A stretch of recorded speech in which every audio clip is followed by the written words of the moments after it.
Racist cop mocks Asian woman in court. Seconds later, she destroys him with the truth. He leaned back in his chair with that same crooked smirk he'd worn for years, the kind of smile that came only from men who thought the world owed them power. The courtroom wasn't silent yet. Not until he opened his mouth. "Someone get her a mop," he muttered, not bothering to whisper. She clearly walked into the wrong room. This is a trial, not the janitor's closet. A few snickers broke out across the gallery. One of the officers sitting behind him stifled a laugh. Another whispered something about visas and green cards. But the woman, dark-skinned, almond-eyed, quiet, said nothing. She stood tall. She adjusted her blazer, the only movement she made. And she locked eyes with him. And that's when it happened. The air in the courtroom changed. It didn't crack. It froze. Because something about the way she looked at him, steady, unimpressed, unmoved, sent a ripple of discomfort even through those who laughed. It was the kind of silence that holds power. Not the silence of submission, but the silence before a reckoning. He thought he was just mocking a woman. What he didn't know was that he had just insulted the one person in that courtroom who held the power to destroy him. And she would. But not with yelling. Not with outrage.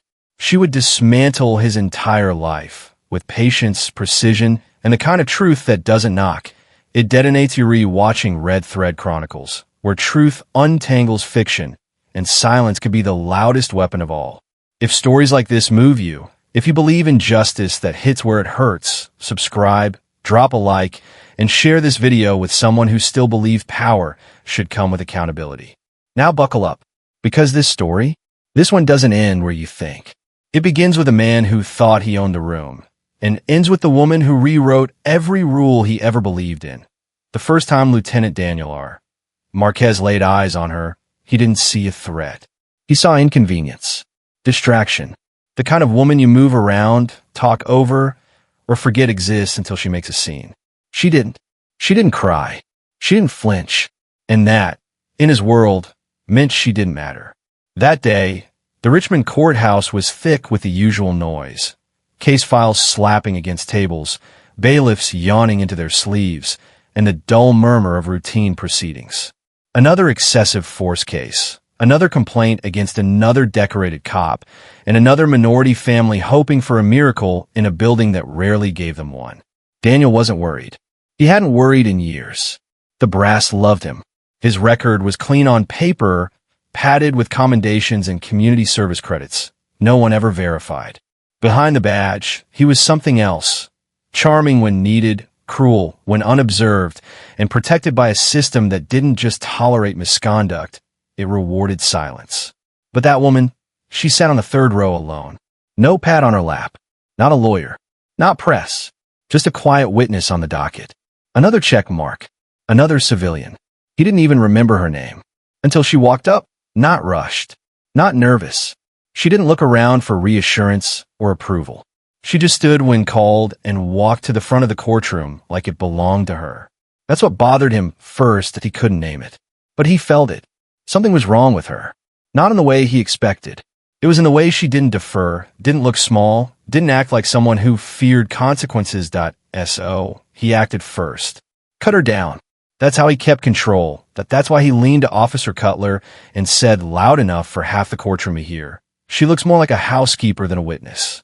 And then, smirking, he added, "Wonder if she even speaks English. Or if we'll need subtitles." She sat. No blink. No flinch. No protest. She didn't need to defend herself. Because she already had every piece of him. You see, what Marquez didn't know was that the woman in front of him had been watching him for 8 months. Not just in this case. Not just this courtroom. She had logged his movements, subpoenaed his records, traced every settlement, every complaint, every suspicious promotion. She knew his patterns better than he did. Knew which judge would be assigned. Knew what kind of jokes he made when he thought the room was on his side. She even knew the exact moment he'd try to humiliate her, because it wasn't the first time. She had counted on it, because for her, this wasn't a courtroom. It was a trap, and Daniel Marquez had just stepped straight into it. The woman's name, at least the one they had on file, was Elena Serrano. 35. Background in education. No prayers. No legal affiliations. According to court documents, she'd witnessed the arrest of a teenage boy who ended up in a coma after a routine traffic stop turned violent. The officer involved, Marquez. The arresting report, missing key footage. The internal review, inconclusive. Same old. But Alina wasn't just a witness. She wasn't even who they thought she was. Her real name wouldn't show up in court databases. Not yet. Not until the last piece was in place. That piece was Marquez's arrogance, and he had just gifted it to her on a silver platter. She'd been waiting for this. Her silence wasn't weakness. It was a loaded chamber. She didn't need the courtroom to believe her now. She needed them to underestimate her just a little longer. Let them smirk. Let them ignore. Let them file her testimony under another bleeding heart. Because when the truth came, when she flipped the file open, pressed play on that audio, or dropped the memo with a forged signature, they'd remember exactly where they were when everything changed. And Daniel Marquez? He'd remember what it felt like to insult the wrong woman. She hadn't been called Alina Serrano back then. Her real name was Mei Lin Zhao, born on the outskirts of San Francisco, in a neighborhood known more for eviction notices than for safety. She was 9 when her older brother was taken, 17 and unarmed. He had been pulled from the bus stop on a rainy Wednesday afternoon because someone fit the description of a suspect the police claimed they were tracking. Her brother, Gene, was slim, soft-spoken, and dressed in a school uniform that still smelled like cheap laundry detergent. He didn't fight. He didn't run. He didn't even understand what was happening. But when the cuffs clinked behind his back and a patrol car door slammed shut, everything she believed about safety disappeared. It wasn't just the arrest. It was what followed. The system didn't break. It functioned exactly as it was designed. Reports were redacted. Evidence disappeared. Her brother was charged with assaulting an officer despite multiple witnesses saying he never lifted a hand. The arresting officer, whose name she would never forget, was a rising star in the force at the time. Clean record. Decorated early. Local hero. Officer Daniel R. Marquez. The man who, years later, would lean back in a courtroom chair and mock her to her face without recognizing her. Gene never came back the same. He spent 15 months inside juvenile detention. When he got out, he was quiet. Not a normal way. In a fractured way. Like pieces of him had been shaken loose and lost somewhere no one could find. He stopped drawing. He stopped speaking to their mother. And within a year, he was gone. No, not dead. Worse. Vanished. No goodbye. No trail. No trace. Mei Lin, still only 11, carried the weight of that silence for the rest of her life. That moment cracked something open in her. She realized no one was coming to save them. Not the courts. Not the news. Not the politicians who shook hands in churches and vanished by Monday. So she started reading. Books on justice, law, the Constitution, not as symbols but as tools. Weapons. She didn't want to be a lawyer to argue. She wanted to become the one who made the arguments irrelevant. She wanted to operate from beneath the surface, behind the curtain, with facts no one could ignore. By the time she was 16, she had memorized most of the California Penal Code. By 18, she was tutoring first-year law students while still finishing her undergrad. No scholarships, no favors, just nights spent alone with a desk lamp and a locked jaw. She didn't party. She didn't date. She collected degrees like other people collected bruises, one after another, quietly, painfully, and without complaint. Her face changed over the years. She cut her hair short, lost weight, built muscle. People stopped recognizing the girl who used to live above the corner liquor store. Good. That was the idea. She went federal after grad school. Quietly. No PR. No linkage. No online footprint. She worked as an analyst first, pattern detection, institutional mapping, data cross-correlation. She made herself invisible. Her job wasn't to be seen. It was to see, to study the system from the inside and identify where the rot had spread. Not where people suspected it, where it actually lived. The first few years, she stayed behind screens. But soon, she started volunteering for field detail. She knew it wasn't enough to know. You had to feel the air in the room. You had to smell the sweat of fear, hear the clicks of denial, the little lies officers told when they thought they were among friends. She sat in courtrooms as a clerk, rode along on traffic stops, attended bar association dinners posing as an intern. She smiled. She nodded. She listened. She never forgot Officer Marquez. Over the years, his name popped up in sealed documents. Civil complaints buried by legal jargon. Use of force reports with audio mysteriously missing. Settlements paid out by the city with confidentiality agreements sewn tight. She kept a separate file on him. Not because of revenge. Because of clarity, Gene had never come back. But maybe, just maybe, justice could. The turning point came 3 years ago. An anonymous tip. A case in Richmond, Virginia. The caller didn't give a name. Just a statement. They're laundering misconduct reports. Check the courts. Start with Judge Mercer and look for Daniel Marquez. She didn't report it up. Not yet. First, she checked. And it was worse than she imagined. The paper trail was faint but undeniable. Judge Mercer, known publicly as a champion of justice, had quietly dismissed or buried over a dozen excessive force cases tied to a cluster of officers. Marquez was involved in more than half. Patterns emerged. Same wording in testimonies. Same clerks processing files. Same surveillance glitches. She flagged it, then buried her own flag. She didn't want this reassigned. She wanted it that's when Mei Lin Zhao died. On paper at least. In her place, Alina Serrano was born. The alias wasn't just a name. It was a life. She crafted a backstory, built credentials, established a digital trail. Everything checked out. She moved to Richmond, rented an apartment under the identity, even volunteered in community orgs to become familiar to locals. She knew the timeline. She knew what was coming. A case was rising. A brutal takedown caught on partial video. A 17-year-old Latino boy slammed onto concrete during a stop. The family cried foul. The city promised full review. Marquez was named in the suit, but no formal charges had been filed. Alina, as a witness, inserted herself. Not illegally, just strategically. She'd been nearby. She'd seen it happen. She had filed a report. All true. She had simply made sure she was seen. She played it slow, measured. She knew Marquez would dismiss her, that he wouldn't see her. Not really. And when he did, it was already too late.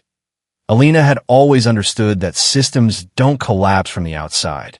They fracture from within, quietly, methodically, like mold behind drywall. So she made herself a part of the architecture. She wasn't just gathering facts anymore. She was shaping them, guiding their exposure, timing every reveal. She got a job as a paralegal under a defense attorney known for taking problematic cases, attorneys who didn't ask too many questions if a badge was involved. The kind who played ball with judges like Mercer, kept dirty cops out of prison, and moved in circles where integrity was optional.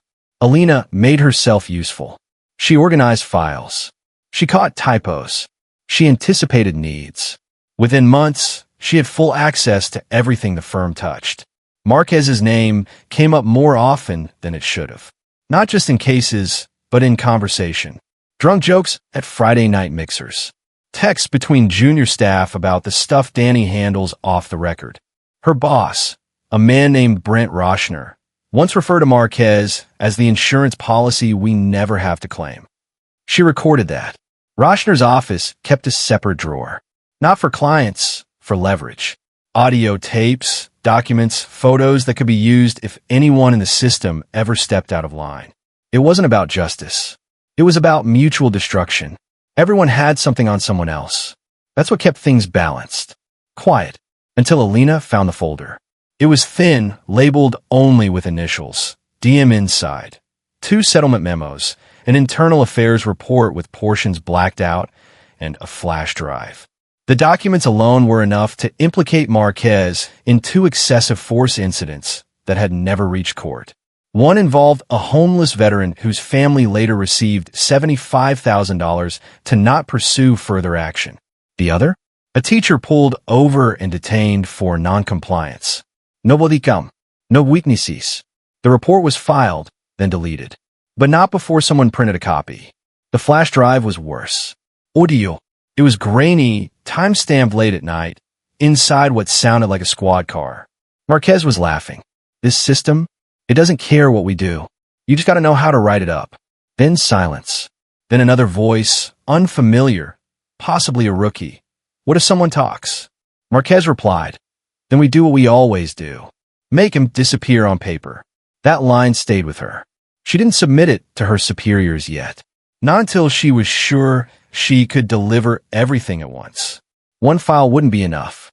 One case would be chalked up to bias, revenge, overreach. She needed to present an operation, a pattern, a structure.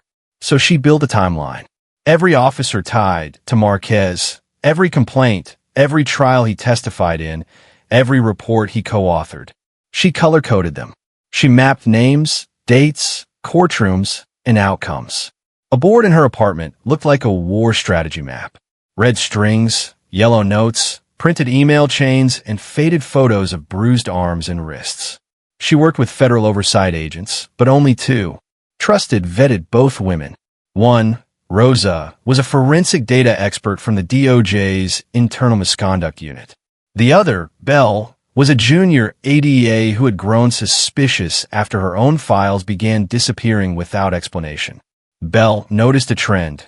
Cases involving certain officers were reassigned, lost, or delayed until they collapsed under bureaucratic weight. When Alina reached out to her, Belle didn't hesitate. She'd been waiting for someone to confirm what she already feared. Together, they built the case. Not against a man, but against a machine. And then it happened. The Richmond courthouse scheduled the hearing that would put Marquez on the stand. The teen boy's family had refused to settle. The video had gone viral, partially edited, distorted, but enough to draw pressure. Civil rights groups started hovering. The mayor issued a statement about zero tolerance. Public eyes were watching. Perfect. Alina made sure her name was added to the witness list, last minute quiet. A civilian who claimed to have seen the event. No one questioned it. Witnesses pop up all the time. Defense attorneys often underestimate them. And Marquez? He wouldn't remember her. Why would he? She wasn't allowed that day outside the liquor store when Jean got cuffed. She wasn't even in his line of sight, but she remembered every feature of his face. She walked into that courtroom knowing she held his career in her purse and his freedom in her pocket. She had the flash drive, the documents, the audio, the financial links between Mercer's courtroom and private settlements. She had enough to make people fall, but she waited. She needed Marquez to give her the last piece. The public humiliation. The proof that his behavior wasn't a mistake. It was habitual, cultural, normalized in a system that had protected him for too long.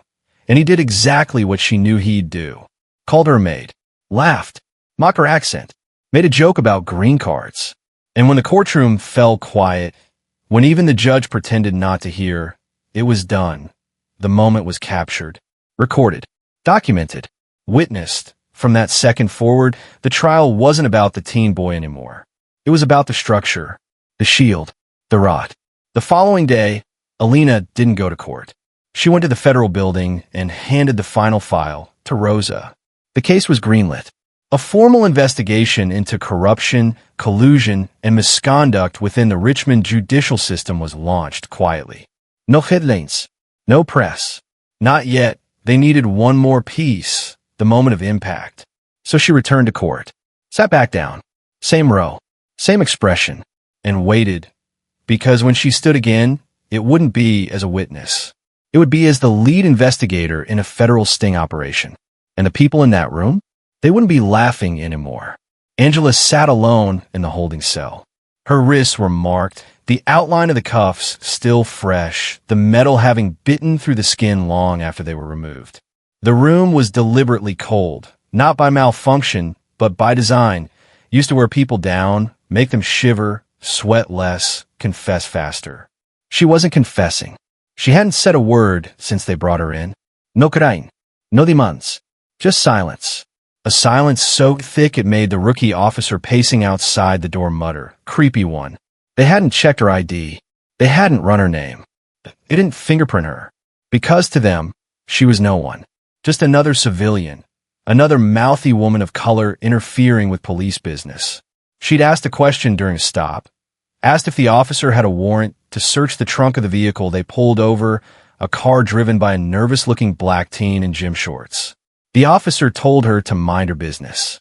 She didn't, so they brought her in. At the precinct, Officer Redden made a joke as she was processed. "You ladies need to stop reading Twitter and start reading the law." He laughed. She didn't. They asked her if she spoke English. She answered in 3 languages. Still, they called her aggressive. Put her in the cold room. Said they were sorting it out. But they weren't. They were stalling.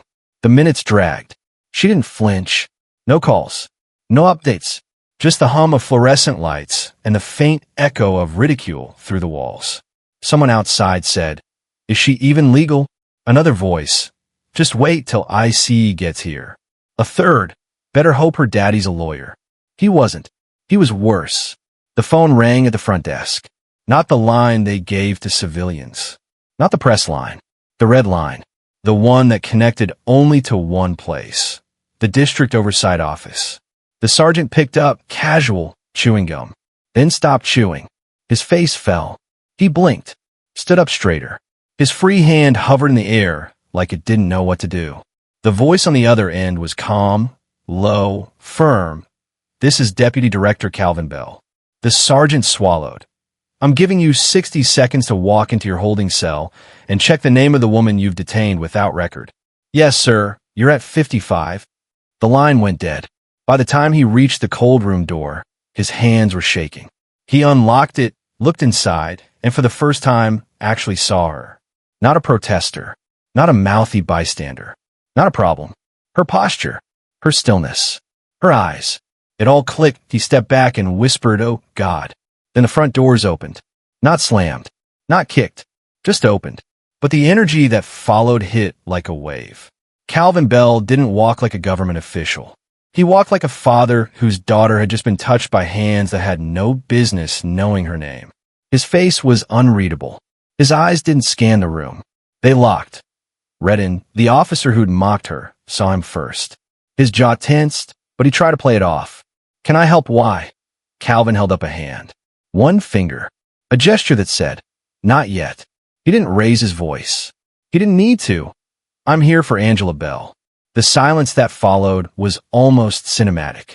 Angela heard the door open and turn her head.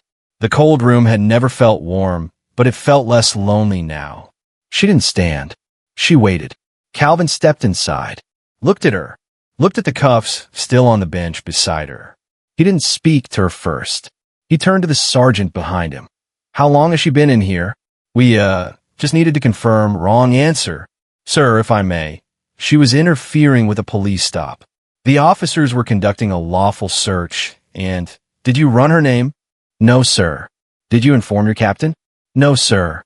"Did you notify the DOJ observer protocol before detaining a federal agent under a sealed clearance classification?" The sergeant blinked. "She's not an agent. She's not your concern anymore." Calvin turned back to Angela. "You okay?" She nodded. He extended a hand, but not to help her up, to give her the choice. That's who he was. Always had been. Angela stood on her own, walked out beside him. The sergeant moved to stop them. Calvin turned slightly. "If your hand moves, I will make one call, and your badge will hit that desk before your coffee finishes cooling. Try me." The sergeant froze. Outside, a black SUV waited. Angela climbed in first. Calvin followed. The doors shut. For a moment, it was silent. Then Calvin let out a slow breath and said the thing only a father could say in that moment. "I was calm." Angela smirked. "You were. I wanted to break that man in half." "I know." Silence again. Then Calvin said, "Are you sure you still want this?" Angela didn't hesitate. "I want the whole thing. Because after today, there's no going back." They're scared now. And scared men don't play fair. "Neither do I." He looked at her then. Not as a father. As a fellow warrior. The kind who understood that justice was never gifted. It was taken, brick by brick, step by painful step. Back at the precinct, the officers stood frozen. None of them knew what had just happened, but they all felt it. Something had shifted. The temperature, the silence, the rules. The storm had come, and it had a name.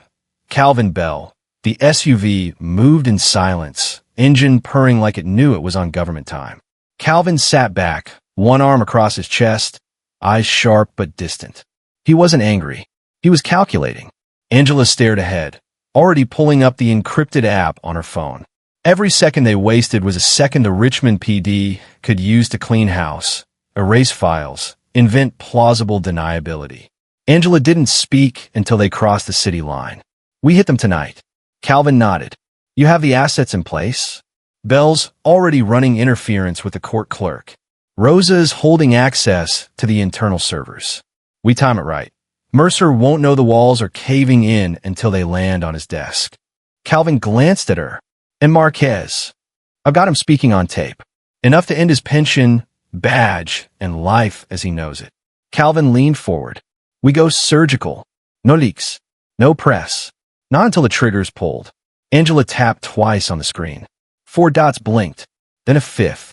She smiled. "They're all green. We're live." It began at 8:42 p.m. sharp. Rosa accessed the secure court storage server and initiated the mirroring sequence. Files marked confidential, sealed, or pending deletion were copied in real time and stored in a federal black site server tag to the DOJ Inspector General's office. At 8:47, Bell initiated a subpoena override on Judge Mercer's email archive, citing emergency federal oversight under Title 42. The system flagged the request, but Calvin had already overridden the administrative gateway. Nothing could stop it now. At 9:03, Angela walked back into the Richmond courthouse. Not as a witness, not as a bystander, as the handler of the operation. The guards didn't stop her. They saw the badge Calvin had given her, one that outranked every name on the building directory. She walked past the bailiffs, past the glass door labeled Chambers, stopped outside Mercer's office, knocked once. The judge looked up from his desk, lips already curling into that fake, greasy grin. "Miss Serrano." What a surprise.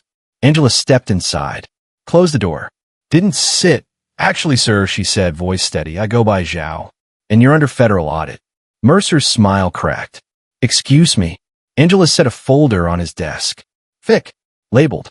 His signature on more than half the pages. "You've sealed 32 cases in the last 8 years involving use of force allegations.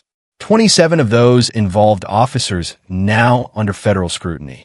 14 were dismissed under judicial discretion despite probable cause. 2 involve financial settlements authorized from your personal approval chain." He stood.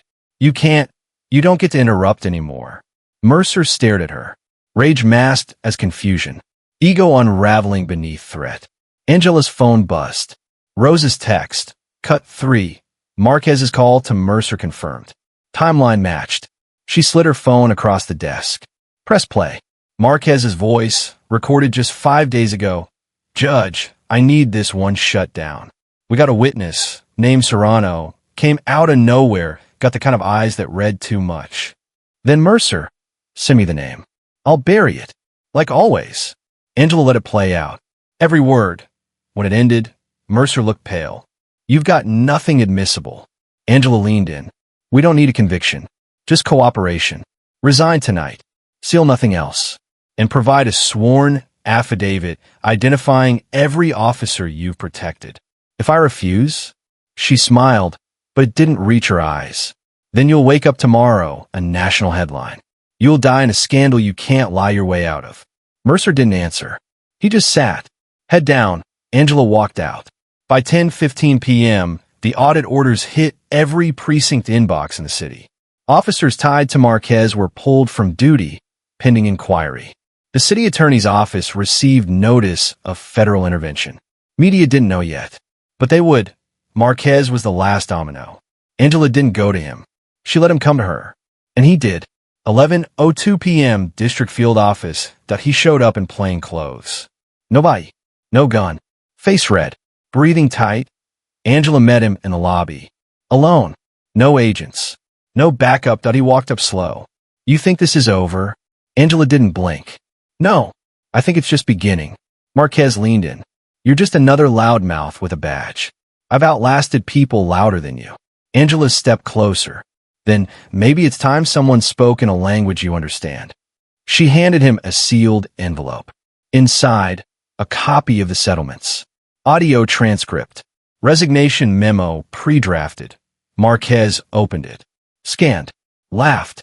"You think I'll fold?" Angela, Turn to leave. You won't have to. Two federal marshals entered the lobby behind him. Quiet. Efficient. Marquez spun around. Wait. One of them read the charge. Obstruction of justice. Perjury. Conspiracy to suppress evidence. Angela didn't watch him leave. She didn't need to. The system had swallowed people like her family. Her brother. Her community. For years, tonight, it choked. Angela knew better than to celebrate. The fall of Marquez wasn't a victory. It was bait. The system always grew back new heads when one got cut off. His arrest bought her 36 hours of silence. Not peace. Just the pause before retaliation. So she used it. Her team moved like shadows. No emails. No open files. Everything on burner drives and clean channels. Rosa built a vault inside a vault. Military-grade encryption disguised behind a children's medical nonprofit shell. Bell ran silent subpoenas through dormant civil cases, bouncing requests through counties 3 states away to avoid detection. Angela didn't show up to the office. She filed for burnout leave and took an unpaid month off. No one asked questions. She had built her cover to be plain, predictable. Just another mid-tier policy analyst with a good suit and a quiet schedule. The truth was, she was everywhere. Every morning, she rotated burner phones and checked physical dead drops, folded receipts, coded sticky notes, recorded pen taps and audio logs. She had 2 assets inside the courthouse. One clerk, one janitor. The clerk, young, fresh, ambitious, was disillusioned after watching years of sealed records vanish in a locked drawers. The janitor had a photographic memory and access to rooms judges forgot had cameras. Neither knew who she really was. They just knew she was paying attention. Angela never met them in person, never used names. She passed messages through barcodes on discarded coffee cups or tiny QR stickers placed on restroom stalls that led to single-frame web pages with instructions. She didn't trust them fully. That wasn't the point. She trusted their fear. That's what kept them loyal. Fear that if they didn't help her, the system would keep eating people like them alive. By week 2, she had a full schematic of how Mercer's court operated, who the bailiffs were loyal to, which prosecutors cut side deals, which defense attorneys intentionally tanked cases in exchange for favors. She marked everything. Timelines, payouts, patterns. She started tagging mirrored cases, 2 filed within days of each other, one involving a white defendant, the other not. Same judge, same charges, different outcomes. The contrast was surgical. She found a single packet rerouted through a proxy in Arlington, then erased. The data fingerprint matched their sealed case submission to the DOJ. He was the leak. She didn't confront him. She shadowed him. She followed his schedule, noted when he went to lunch, how long his calls lasted, who he met with. On the 3rd night, he stayed late. Too late for someone with nothing to hide. She slipped a mic under his desk, used the white noise generator app Rosa built to mask digital interference. At 11:07 p.m., he made a call on a non-issued cell. The voice on the other end was muffled but clear enough. We got movement. The girl's still digging. Harrow responded, You said she was burned. We thought she was. She's deeper than we knew. Do I pull her file? No. Watch her. Report if she moves on Ellis. That was enough. Angela extracted the audio, encrypted it, and sent it directly to Calvin with the subject line, Confirmed breach. Target, Harrow. Assets still active. Calvin responded 4 minutes later, secure. Proceed silent. Cut Harrow off at the knees. She acted the next morning. Angela reported for duty like nothing had changed. She brought Harrow his morning file folder, standard admin drop. Inside, nothing. No papers. Just a burner phone. It rang as soon as he opened it. He picked up. Angela spoke. Room 4C. Now. He showed. Alone. She locked the door behind him. No uniform. No backup. Just truth. She didn't threaten. She offered him a deal. We both know what you're doing. You think you're helping the right side, but you're helping predators walk. Harrow scoffed. I don't take lectures from interns. Angela stepped forward, dropped a printout of his call log on the desk. You're not an informant. You're a pawn, and you're disposable. He tensed. So what? You're going to flip me? No, I'm going to give you a choice. She handed him a sealed envelope. Inside, a subpoena draft naming him as a material witness in the federal audit of the Ellis/Mercer ring. Included was a sealed affidavit from another officer, testifying that Harrow knowingly delayed the transmission of abuse reports. "You either help me prove what's happening here, or you go down with them." He stared at her. "And if I say no, you won't, because I just started the clock. That envelope is time-stamped. It goes live in 24 hours unless I pull the plug. Help me, and your name never sees daylight." He didn't speak. He just nodded. Once, Angela walked out. Rosa scrambled a new file drop that afternoon. Harrow's intel was surprisingly precise. He gave them the location of a locked evidence locker where Ellis had hidden unreported body cam drives. Angela verified them herself. One showed Ellis holding a juvenile suspect face down for 12 minutes while another officer looked on. Another showed him turning off his camera before striking a restrained detainee. Angela didn't submit the footage. Not yet. She needed the takedown to be total, not partial. She planted a trace on Ellis's car. Not GPS too risky. It was a thermal tag with no wireless signal, tracked manually through a mobile data box in the basement of a city-owned property used for undercover storage. It took 2 days, but she caught him driving to an off-grid warehouse linked to a private security firm tied to Mercer's campaign. There, he met 2 men, unlisted, no badges, armed. Money changed hands. Papers were burned in a trash barrel. Angela filmed the whole thing. Distant, blurry, enough to suggest conspiracy, not enough for an arrest. She didn't need an arrest. She needed outrage. Bell set up the release plan. Rosa coordinated with the office of the Inspector General. Calvin cleared a full push to the AG's office. Angela uploaded the drive to a secure portal titled Operation Pillar. The next 36 hours were chaos. Internal Affairs froze 3 precinct databases. The mayor's office issued a panic press release. A formal inquiry into Judge Mercer's finances was announced. And Ellis? He vanished, disappeared off-grid. No trace. Angela stood in her apartment, lights off, watching the feed. Not smiling, just breathing. She had gutted the machine, but the machine wasn't done with her yet. No one expected her to speak. That was the trick. She wasn't listed on the morning's agenda. She wasn't scheduled for the podium. The press thought they were there to hear closing remarks from the city attorney's office, maybe another soft pitch about law enforcement reform, maybe a prepared statement from the judge. But then Angela stood up, walked past the front bench. No hesitation, just movement with purpose. The clerk blinked. "Ma'am, you're not." Angela raised her badge. Not her local ID, her federal one. The kind with a seal no one argues with. "I'm invoking Title 18, Section 3331. This is now a federal matter." That changed everything. Judge Walters adjusted his glasses, visibly caught off guard. "Miss Serrano, I don't believe this hearing. It's not Miss Serrano," she cut in. "Zhao. Angela Zhao. Lead investigator, Department of Justice, Division 13C. Every microphone in the room picked it up. 3 reporters in the front row immediately stood. One cameraman turned on his light. The judge went pale. Angela stepped forward, placed a thick binder on the evidence table, then handed a USB drive to the bailiff. "What I'm about to present is classified, but the Attorney General has cleared its release under emergency circumstances. The integrity of this courtroom and the safety of multiple witnesses depends on what I'm about to show." The judge hesitated. "Are you suggesting?" Angela cut him off again. "I'm not suggesting. I am stating. This court has been compromised. The judicial process in this jurisdiction has been undermined by collusion between law enforcement, the bench, and external actors tied to campaign funding and political influence. I have documented evidence. I have recordings. I have sworn affidavits. And I have a mandate." The bailiff plugged the USB in. The projector clicked to life. Angela turned toward the room, not just addressing the judge, but everyone.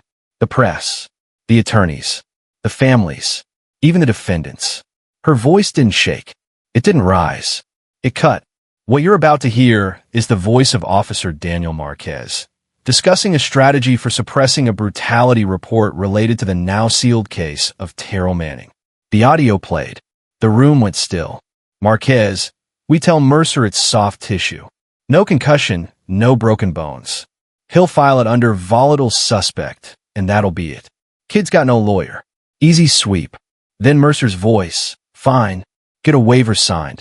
Make sure the mother thinks she's signing a discharge form. Gasps. Audible. From reporters. From families. From attorneys who had once trusted that bench. Angela didn't stop. Slide 2. A document with Mercer's signature approving the release of an inmate to a private holding facility connected to a donor trust. Slide 3. Bank transfers. Unreported. All linked to that same trust. Traced through 6 cutouts. All ending in a shell company that paid campaign donations to Judge Mercer's re-election fund. The judge at the bench, Walters, didn't speak. Didn't move. His eyes were locked on the screen. Angela clicked again. This footage is from a holding cell. 17-year-old female detainee. No official charges filed. Held for 31 hours. Camera footage was deleted. We recovered it. The screen showed Ellis, leaning over the girl, talking to someone off camera. No sound, but the timestamp matched a log of non-reported contact. Angela handed over the matching testimony. I have 32 files like this, she said. Some are incomplete. Some are redacted. But all of them point to one conclusion: systemic obstruction of justice, and a coordinated effort to silence those who speak out against it.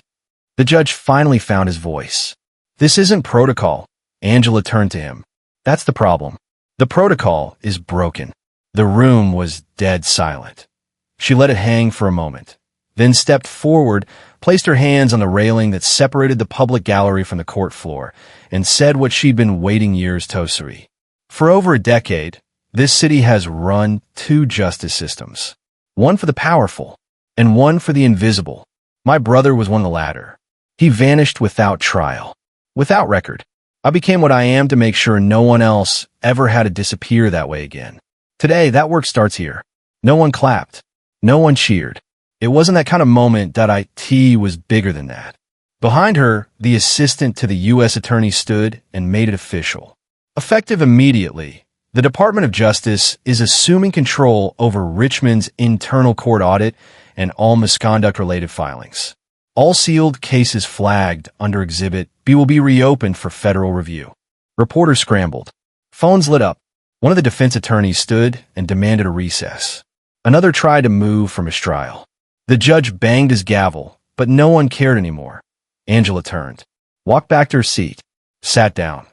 The system had just met its reckoning, and her name was Angela Zhao. Absolutely. It took less than 6 hours for the story to hit national media. Angela never spoke to the press. She didn't need to. The evidence spoke for her. The DOJ confirmed her credentials. Her files had timestamps, cross-agency validation, and chain of custody logs that couldn't be erased, manipulated, or denied. But the backlash came fast, like it always does when a system feels threatened. Mercer's attorney filed for an emergency gag order, citing defamation and breach of classified handling. Ellis was still missing, but someone anonymously released a decades-old arrest record on Angela's brother, trying to discredit her through family guilt. And inside the DOJ, not everyone applauded what she did. She broke protocol. She went public. She called out corruption in open court, without waiting for approval from the deputy director. She burned bridges. She knew she would. She was summoned to D.C. within 48 hours. Not by email, by courier. A car picked her up at 3 a.m. She didn't ask questions. She rode in silence. Calvin met her in the back of the building, not the front. That told her everything. Inside, he said flat, "They're divided. Be sharp." Angela walked into the conference room, wearing the same black suit she'd worn in court. No apologies, just presence. At the table sat 6 men, 3 women, compliance, legal, senior ops, PR. She didn't sit until they asked. The deputy director leaned forward. "You made us a target." Angela met his eyes. "No, I made us accountable. You bypassed chain of command. You used classified tools. You released an active file during a public hearing and exposed a state-level conspiracy involving law enforcement, the judiciary, and corporate donors. We didn't lose control, we gained clarity. One of the compliance lawyers spoke up. You've made enemies. On the Hill. In our own agency. You might have put ongoing investigations at risk. Angela didn't flinch. If your investigations can't survive truth, they were never built for justice. They were built for delay. Silence. Then Calvin spoke. He hadn't said a word until now. She's not wrong. She shouldn't have gone public without clearance. But the system was already bleeding. All she did was make the cut visible. The director looked at Angela again. You know what comes next? Angela nodded. Let them come. She was suspended. Not fired. Not sanctioned. Just put in limbo. They said it was pending internal review. Angela didn't care. Her badge still worked. Her phone still had access. She used both. What mattered was this. The system was no longer quiet. Within a week, Judge Mercer resigned under health concerns. Within 2-3 city prosecutors stepped down citing irreconcilable policy differences. By the end of the month, the DOJ officially launched Operation Sandglass, a multi-jurisdiction probe into sealed court abuse, misconduct settlements, and falsified police reports. Angela didn't attend the press conference. She wasn't invited. She watched from her apartment. Alone. Calvin called later that night. They're offering you a transfer, he said. Quiet. Midwest. Safe. Angela laughed once. Dry. They want to bury me. They want you to choose silence over noise. Angela walked to the window. Outside, the city kept moving. Sirens in the distance. Life like nothing had changed. I didn't come this far to fade out. You won't, Calvin said. But you should know, Ellis is still out there. I know. He's not done. Neither am I. She hung up, walked to her closet, pulled out the old board, strings, faces, dates. She hadn't looked at it in weeks. She stared at the empty spot where one picture used to be. Gene, her brother, still gone. Still a question mark. Angela picked up a marker, wrote one name at the center, Ellis, and underneath it, she drew a circle, because this wasn't the END.IT was the next beginning. Angela didn't flinch when her name was leaked. That was expected. A low-resolution photo, her badge ID, a clip from the courtroom hearing. The media made her a symbol overnight. Some called her a patriot, others called her a traitor, but everyone knew her name. Angela Zhao, the woman who turned a courtroom into a crime scene. She didn't answer the press. She ignored the requests. She didn't change her number because she didn't care if they came. Let them. The one call that mattered came from a private number. No caller ID. She answered on the second ring. This is Michael Shull. The voice said, flat, composed like a man used to giving orders and hearing them followed. Attorney General of the State of Virginia. I'd like to meet. Angela didn't ask how he got her number. She knew how the game worked. People like him didn't ask, they acquired. She agreed, because saying no would trigger a different playbook. The kind that left her out of the loop when they moved against her. They met at a high-security government building, one she recognized from prior clearance-level briefings. No cameras, no press, just Angela and Shull, 2 chairs, a folder on the table, and a man who had built a 30-year career stepping over broken cases and calling it compromise. He opened with civility. You're good, he said.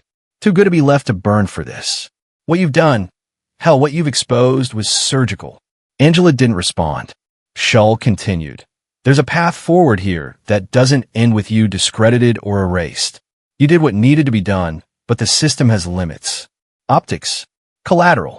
You're destabilizing it faster than it can adjust. That creates risk. Real risk. Not just to careers. To institutions. Stability. Funding. Voter confidence. Angela cut in. So that's what we're protecting now? Confidence.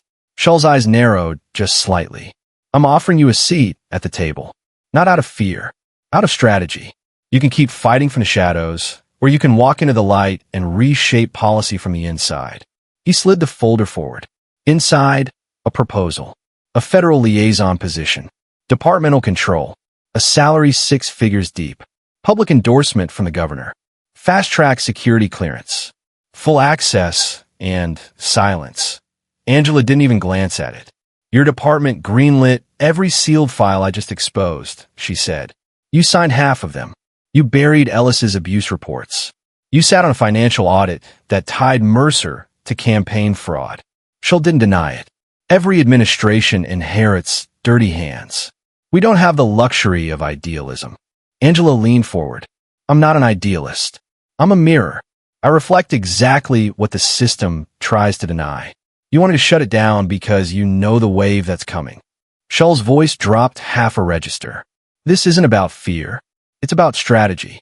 If you want justice, there are smarter ways to get it than calling it out from a witness stand. Angela stood. I'm not here to negotiate. I'm here to make sure people like you have fewer options. You walk out of here, and this goes public, he said. Everything changes. The gloves come off. You lose protection. You lose leverage. Angela walked to the door. I don't need protection. I need the truth to survive me. She left the building without looking back. No one followed. No one needed to. They had her file, her past, her decisions. But what they didn't have, what none of them ever understood, was her line. And it wasn't for sale. The next day, 3 media outlets ran simultaneous exposés on Mercer, Ellis, and the financial web tying them to Shull's office. None of it had Angela's name on it. That was intentional. She used Rosa to funnel the reports anonymously. Let the evidence speak. Let the machine turn on itself. Shull didn't respond publicly. He didn't have to.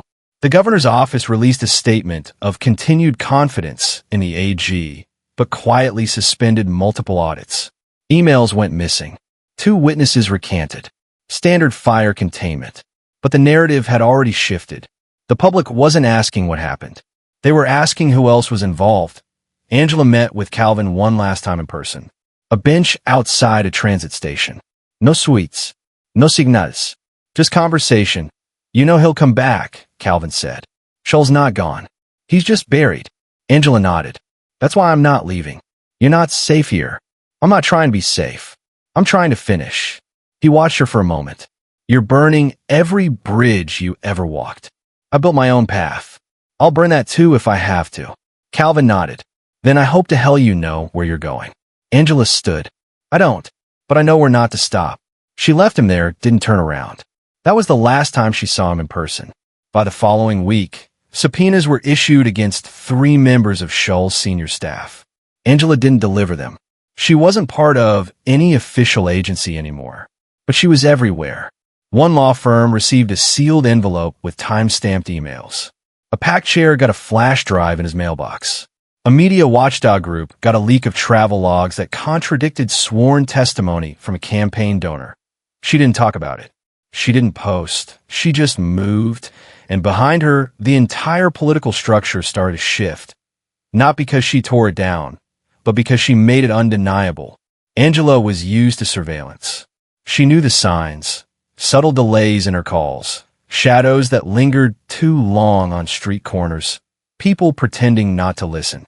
But this time, it wasn't observation, it was pressure. First came the messages, not threats, warnings. You're pushing too far. You don't know who you're playing with. Back off while you still have a life to go back to. The tone was always the same.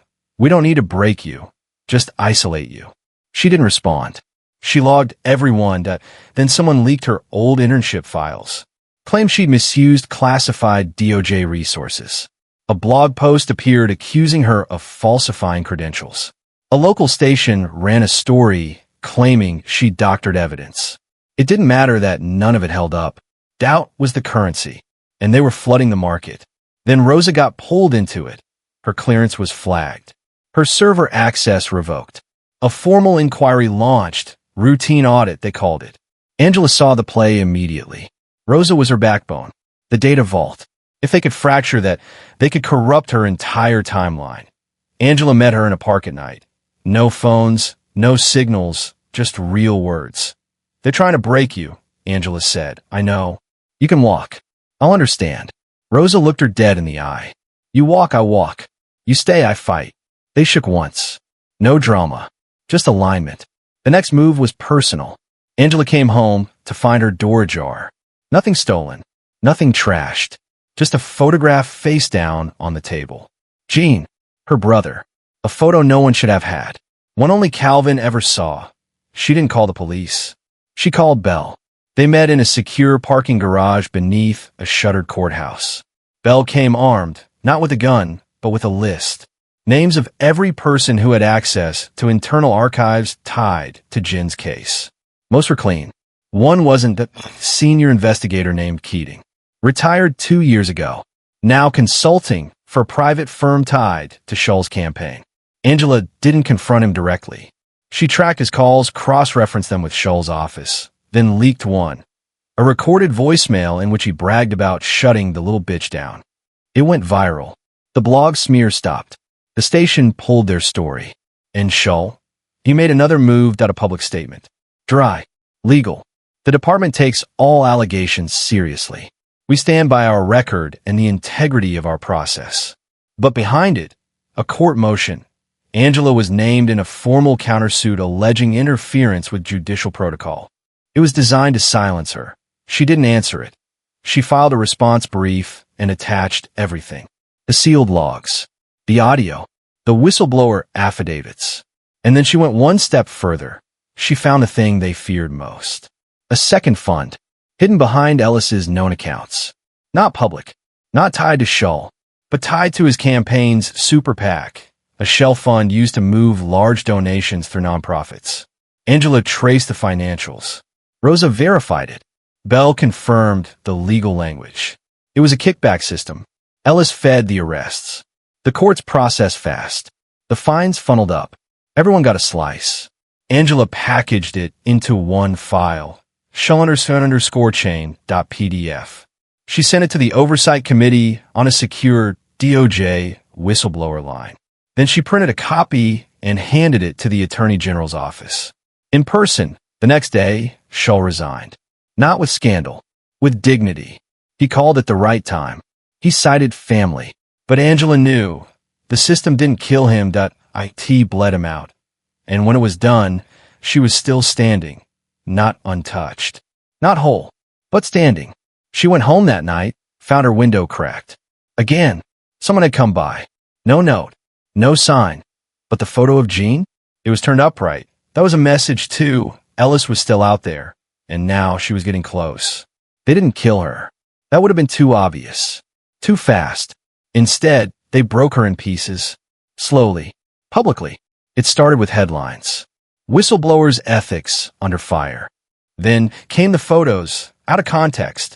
Angela walking out of bars, coffee shops, late-night strategy meetings spun into conspiratorial rendezvous. One showed her with a male colleague. The caption read, Feds or lovers? Insider politics and pillow talk. The blogs didn't ask for proof. They didn't need it. Smear campaigns never rely on facts, just fatigue.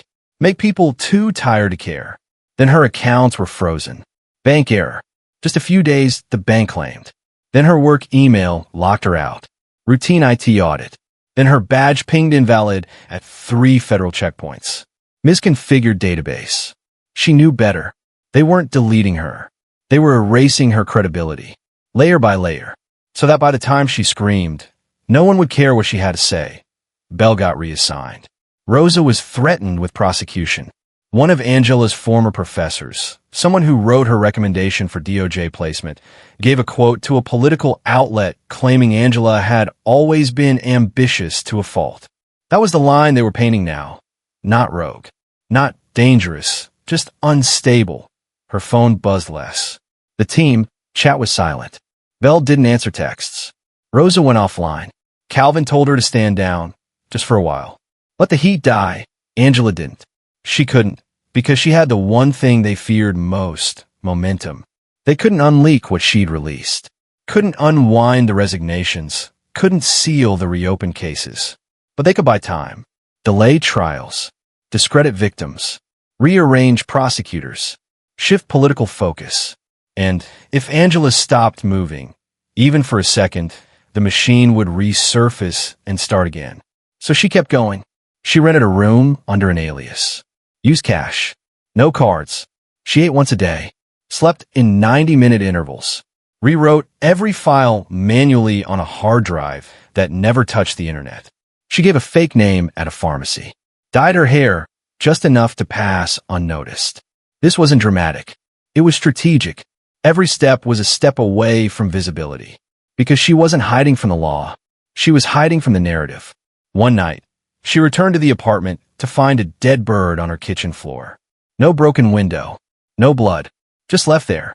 Quiet, intentional, like someone saying, "We know where you are. We're patient." She didn't flinch. She cleaned it up. Then she moved again.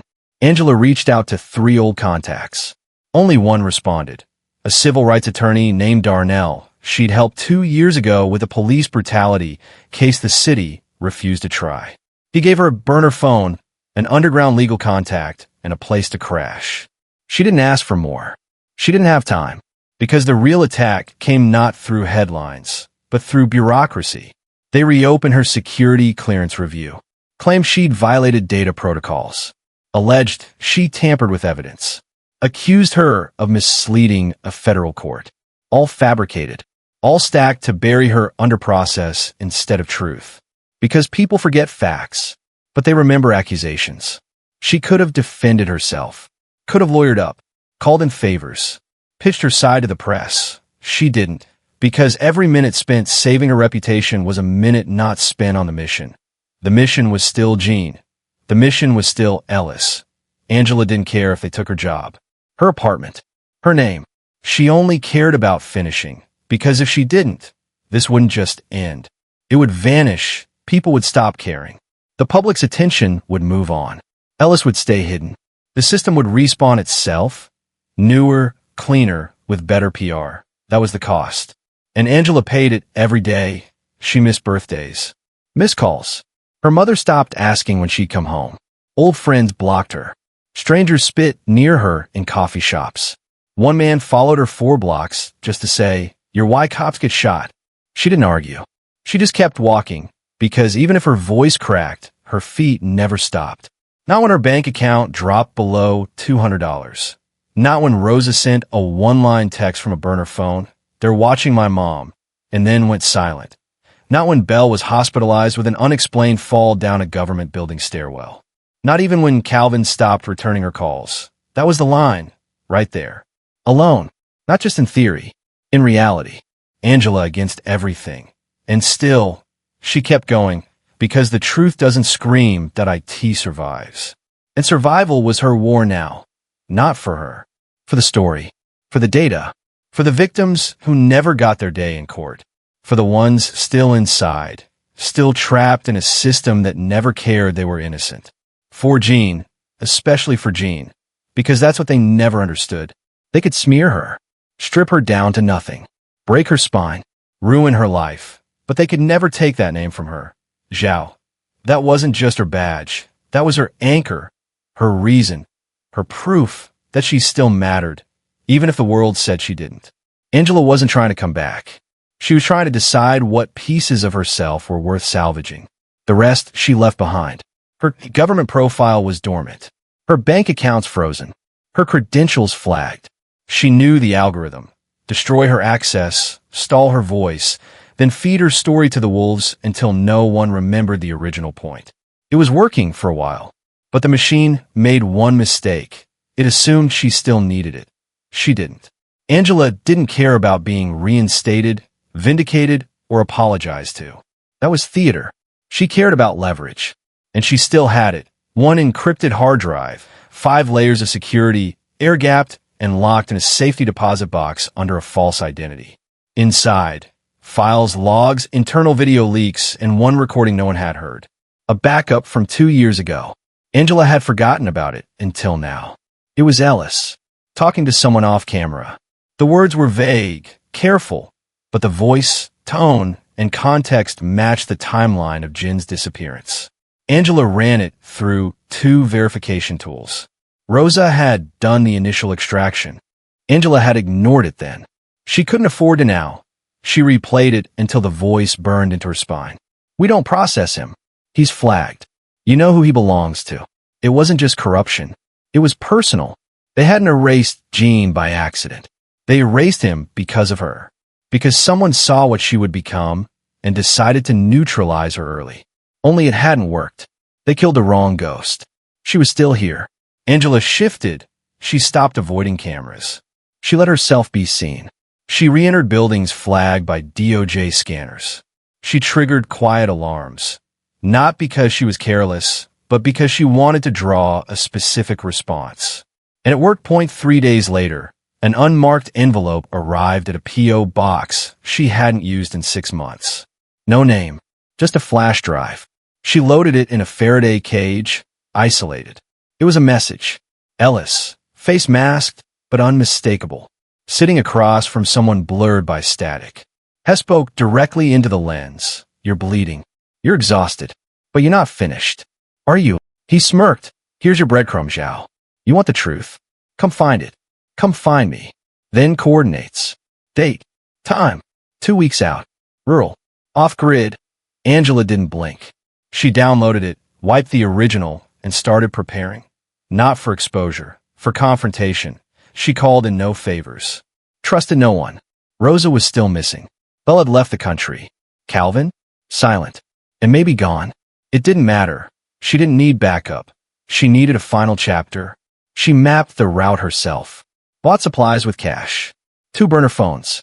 A lockbox kit. Thermal scope. Not because she expected violence, but because she respected how desperate cornered men get. The night before she left, she wrote one note. No names. Just locations. Safe houses. Codes.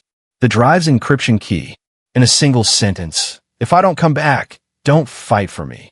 Fight for what I found. Then she left the city. No goodbyes, just closure in progress. When she arrived, the building was empty. A barn. Half collapsed, but wired. Someone had been here. Cameras. Motion sensors. Angela stepped into view. Let them see her. Ellis was waiting inside. Alone. No vadas. No weapons. Just him and a folding chair. You came. Angela stood in the doorway. Didn't move. Where's Jean? Ellis nodded once, slow. That's the only reason you're still standing. You buried him. No, Ellis said. I moved him. Angela didn't react. Didn't believe it yet. He could smell desperation. He's alive, Ellis said. But not free.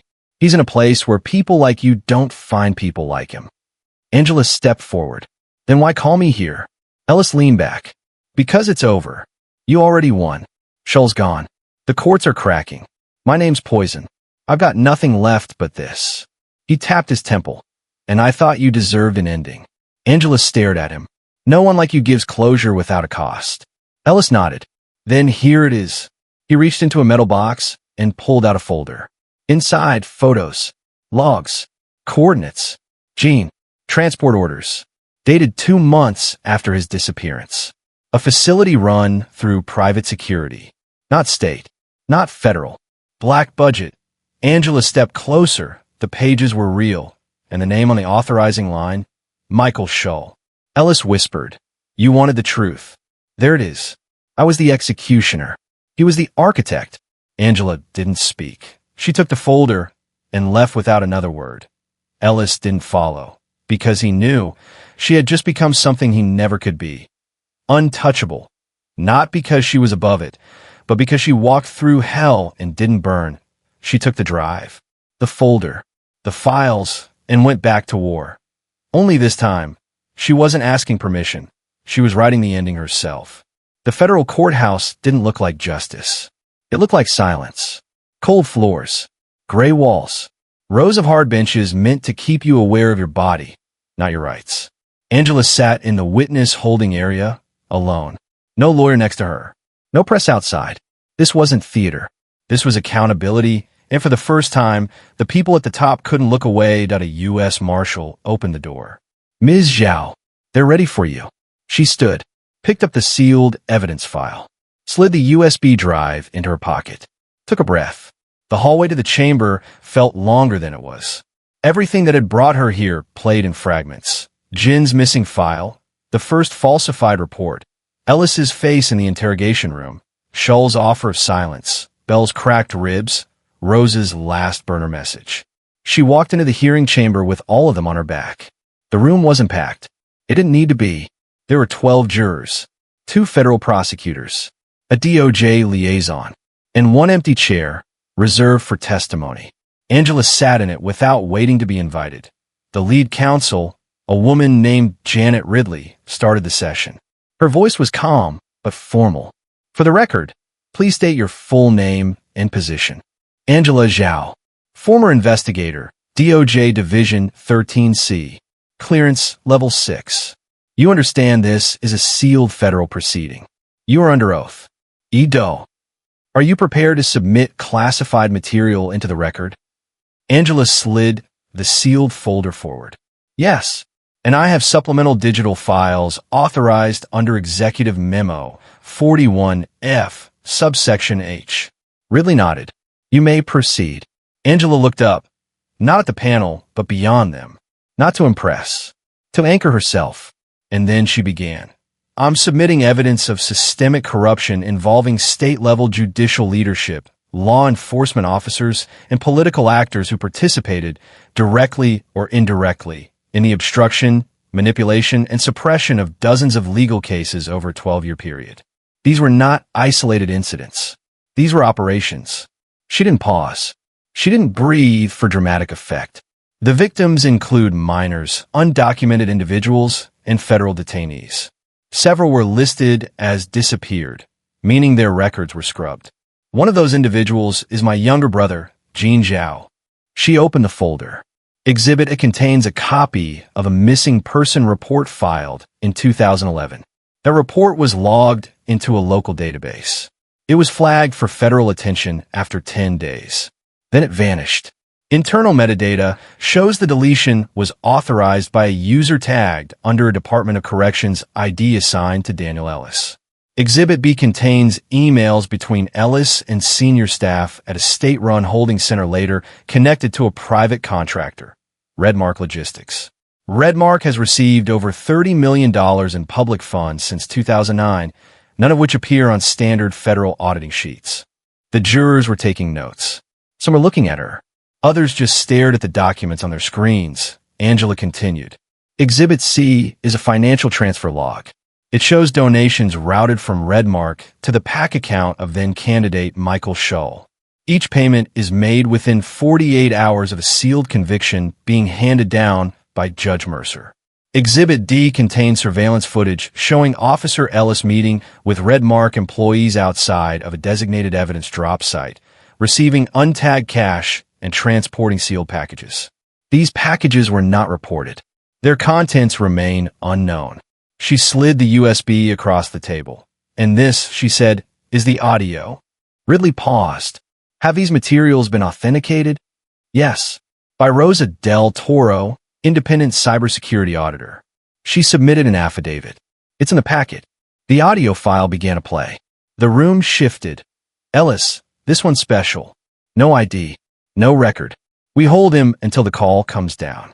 Unidentified voice. Who's the order from? Ellis. Direct. Through the AG's office. One of theirs. No paper trail. A second voice. And if he talks? Ellis, he won't. He's flagged.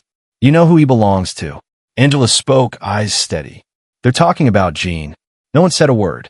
The jurors kept their heads down. Listening. Processing. There was no shock.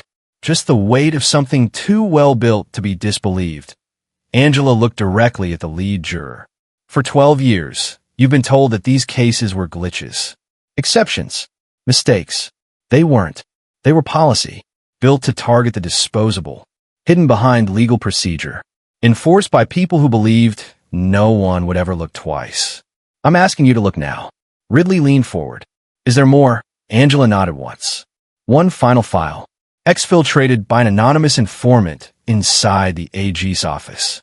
It contains routing protocols for a hidden holding network, 7 unofficial detention centers, all tied to Redmark, all off books. One of them matches the coordinates from a log that mentions Jean. She slid over the last document. Ridley didn't even touch it. She just looked at the jury and said, "We'll take a recess to review." Angela sat in silence as they filed out. Her hands didn't shake. Her face didn't twitch. She didn't come here to survive. She came to finish. When the grand jury returned from recess, no one looked at Angela. That was how she knew the momentum had shifted. They weren't assessing her anymore. They were calculating damage. One juror, an older man in a blue suit who hadn't said a word during the first session, leaned forward and asked the first direct question.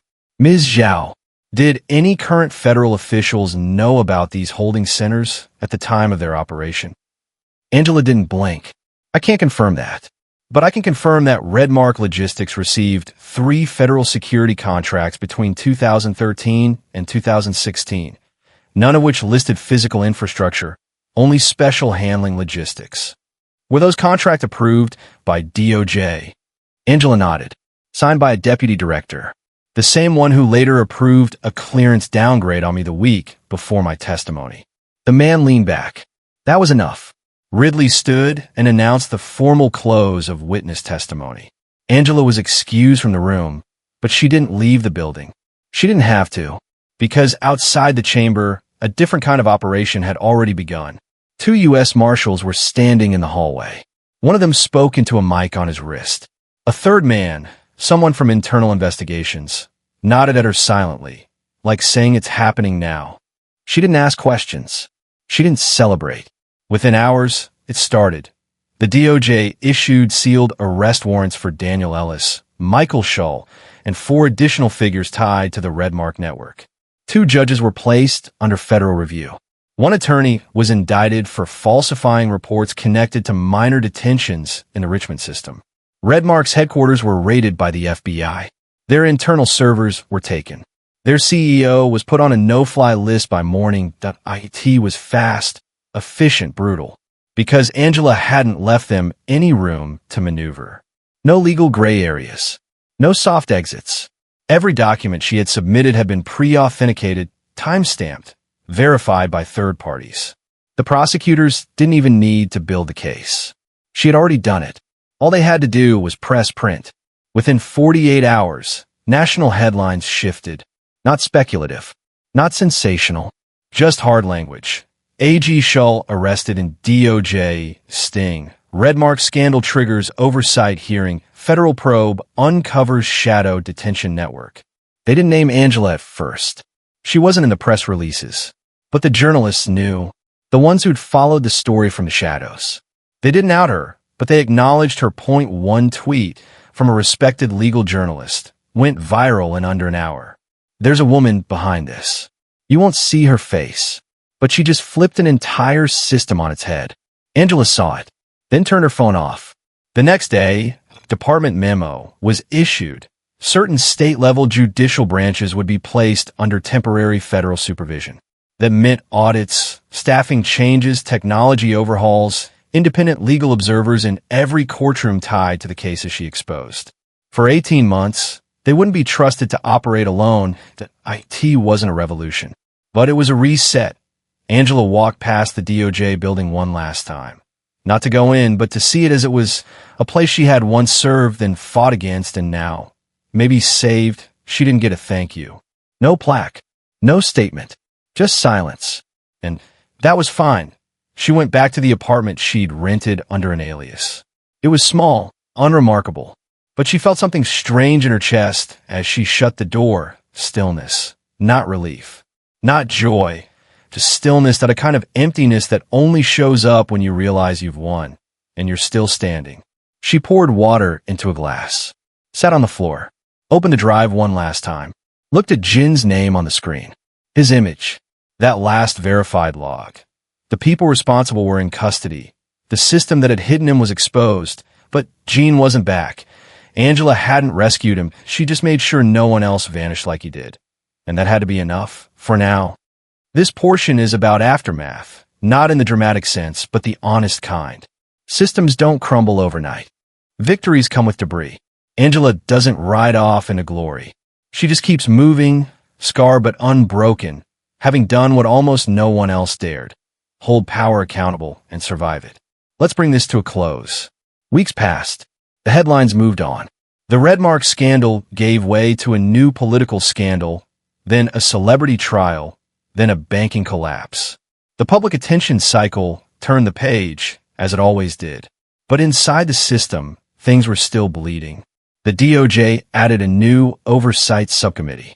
2 states overhauled their internal conviction review boards. Multiple district courts unsealed sealed cases for independent audit. No press release claimed Angela by name, But her work rewrote policies in places where no legislation had ever reached before. People whispered it in hallways. There was someone inside, a woman who built the case alone. She burned everything to make it happen. Angela never corrected them. She didn't want myth. She wanted results. Quiet ones. She visited Rosa once, after Rosa resurfaced from safe haven. They sat in a park under surveillance cams they knew were still active. They didn't talk about the case, just shared coffee. Rosa handed her a flash drive as she left. For when the next one starts, she said. Angela nodded. There was always a next one. Bell didn't come back. She sent a voice note from somewhere in Spain. I'm not ready to fight anymore, she said. But I'm glad you didn't stop. Angela didn't reply. She understood. She kept a photo of Jean near her desk. Not framed, just taped to the wall. Beside her were the names of every victim she'd verified, each tied to an unsealed case, each now being reevaluated. It wasn't justice. Not completely. But it was a beginning. She never got her job back. That wasn't the goal. The DOJ sent her a formal letter. Language so neutral it bordered on cowardice. Your testimony was noted. Your materials were integral. We will monitor the process of internal realignment. She pinned on her fridge. Not out of pride, out of spite. She didn't want thanks. She wanted change, and she got it by force. She turned down 3 book deals, declined podcast requests. When one documentary producer tried to dramatize her story, she said, "You don't need my face. Just use the files." One senator offered to endorse her for a federal ethics board. She sent back 2 words, absolutely not. She knew the playbook. The same system that tried to silence her would now try to claim her, make her a mascot for reform, a headline for good PR. She wouldn't be their symbol, that she'd be their scar. Months later, a new memo quietly circulated through the DOJ. It required independent verification of all sealed convictions, mandatory whistleblower protections for internal investigators, and a clause that unofficial holding centers could not receive public funding. Ever again. Angela read the memo in her inbox. Smiled once, then deleted it. That it wasn't over, because Jean still hadn't been found. His location confirmed, yes. His story preserved, yes. But not his freedom. And that meant she was still in motion. Angela booked a flight using her real name for the first time in 2 years. It felt foreign, but necessary. She didn't pack much. Just documents, coordinates, and Rose's new drive. Before leaving, she stood in front of the mirror, not to fix herself, but to remember the face of the woman who walked into that courtroom with nothing but truth and came out still breathing. She whispered, "You're still here." Then turned off the light. Justice had spoken, but she wasn't finished listening. Not yet. Angela never wrote the book. She was offered 6 figures by a publisher that promised full creative control and final cut on all promotional material. She didn't even take the meeting. She didn't care about author credits, media tours, or glossy memoirs that turned trauma into clickbait. She also turned down every TV appearance. One host said she could inspire millions with her resilience. Angela told them resilience wasn't a show. It was a scar you carried quietly. She didn't run for office. Never even considered it. Some PACs tested her name in early polls. Her approval rating was high. Her credibility was through the roof. Voters said they wanted someone like her. But she knew what politics did to truth. It sold it in parts until the whole meant nothing. She didn't want a seat at the table. She wanted to build a different room. She did. Angela started small. A converted basement office in a forgotten building on the edge of town. No sign outside. No press release. Just a single line on a website. If the system didn't listen to you, we will. The first month, no one came. Then 2 people showed up. Then 5. Then 20. Not for legal help. There were other places for that. They came because they needed to say what had been erased. She listened. She documented. She gave them language. That was the real fight now. Helping people speak again after power had silenced them. She called it the archive. Not a shelter. Not a court. A place where the lost could leave a record. She built a small team, quiet, competent people. Survivors. Ex-public defenders. Community translators. One data analyst from her old days. She trained them not to ask, "What happened to you?" but instead, What do you want remembered? Angela didn't give interviews, but stories started surfacing anyway. Anonymous quotes, leaked excerpts, people talking about this office downtown where someone actually listens. One newspaper tried to name her. She ignored it. The work didn't need a hero. It needed to stay clean. One night, long after they closed for the day, Angela checked the office mailbox. No bees, no spam, just a plain envelope. No return address. Inside, a single note, handwritten, "Thank you for helping me find my voice again." No name. She read it once, folded it, filed it between two blank folders where no one else would see it. Not because it needed to be hidden, but because it didn't need to be shown. That was enough. Justice for her was never about the headlines. That it was about the human cost being paid back, inch by inch, one name, one voice, one line of truth at a time. Angela turned off the lights, locked the door, stepped out into the quiet. She wasn't trying to change the world. She was trying to make sure it never forgot who paid the price for its silence. If you made it this far, thank you. Not just for watching, but for listening, for paying attention to stories like Angela's and the real people behind them. If this hits something in you, if you believe in stories that don't just entertain, but matter, drop a comment, share your thoughts, tell us where you would draw the line. And if you want more stories like this, stories that fight, that dig deep, that speak truth without compromise, subscribe to the channel, turn on notifications, and stay with us. Because this isn't just the end of Angela's story, that's the beginning of everyone else's. The end.